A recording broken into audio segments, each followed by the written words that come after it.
राजस्थान की रजत बूंदे पाठ के है ना, वितान पाठ 2 राजस्थान की रजत बूंदे के बहुविकल्पी प्रश्न का अध्ययन करेंगे। प्रश्न देखो पहला, राजस्थान की रजत बूंदे पाठ का विषय क्या है?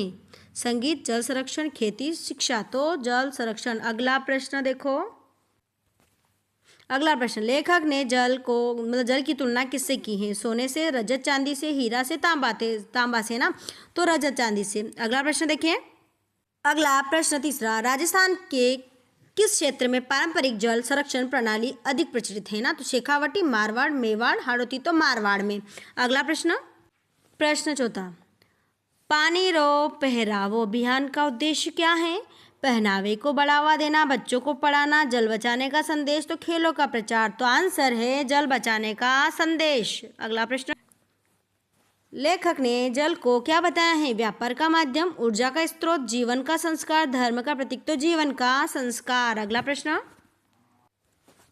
राजस्थान के पारंपरिक जल स्रोत नहीं है? बावड़ी, तालाब, नहर, जोहड़। तो नहर नहीं है ना आंसर। रजत बूंदे में रजत शब्द का अर्थ क्या है ना? चमक, शुद्धता, चांदी। तो वर्षा। तो रजत बूंदे में रजत का अर्थ है चांदी।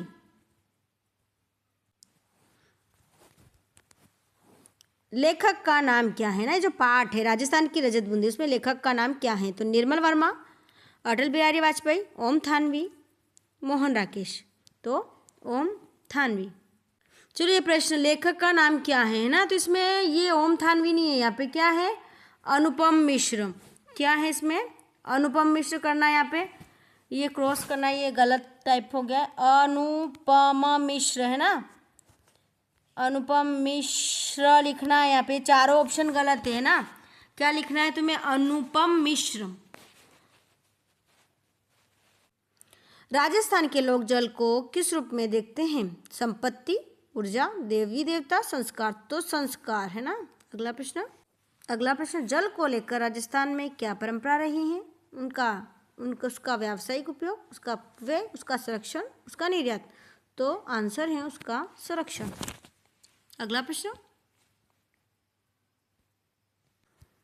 देखो, प्रश्न, बावड़ी का मुख्य उपयोग क्या है? नहाने के लिए, वर्षा जल को संचित करने के लिए, मछली पालन, खेती और सिंचाई। तो वर्षा जल को संचित करने के लिए। अगला प्रश्न, तालाब का दूसरा नाम क्या होता है ना? इसका दूसरा नाम तालाब को और क्या क्या कहते हैं ना? तो बावड़ी कहते हैं, सरोवर कहते हैं, जलाशय, कुंड कहते हैं। तो आंसर है सरोवर। अगला प्रश्न, राजस्थान की रजत बूंदे में जल को किस दृष्टि से देखा गया है? वैज्ञानिक, आध्यात्मिक, सांस्कृतिक, राजनीतिक। तो सांस्कृतिक दृष्टि से। पाठ की किस जल संरचना को सबसे अधिक महत्वपूर्ण बताया है? टंकी, ट्यूबवेल, तालाब, सिंचाई। तो तालाब। किस अभियान ने जल संरक्षण को जन आंदोलन दिया है? जल जीवन मिशन, स्वच्छ भारत, पानी रो पहरावो। इस पानी रो पहरावो जो अभियान है उसने जल संरक्षण को जन आंदोलन बना दिया है। अगला प्रश्न, किस कारण राजस्थान के जल का अधिक महत्व है? अधिक वर्षा, जल की कमी, उद्योग और नदी। तो जल की कमी के कारण। लेखक के अनुसार राजस्थान की मिट्टी में क्या बसा है? संस्कार, संगीत, जल, चेतना। तो संस्कार। जोहड़ का प्रयोग किस लिए होता है ना? किस लिए होता है इसका? नहाने में, जल संचय में, पेयजल, खेती। तो वर्षा जल संचय। किसने जल को रजत बूंदे कहा है? ओम थानवी ने। सॉरी, ये यहाँ वापस से प्रश्न गलत आया है, यहाँ अनुपम मिश्र ने है ना। क्या लिखना है यहाँ पे? चार ऑप्शन गलत है। अनुपम मिश्र ने। किसने जल को रजत बूंदे कहा है? तो किसने कहा है? अनुपम मिश्र ने। जल संरक्षण राजस्थान की किसी पहचान है? धार्मिक, आधाधुन, ऐतिहासिक, तकनीकी। तो आंसर है ऐतिहासिक। सभी चैनल को सब्सक्राइब करें, लाइक जरूर करें। धन्यवाद।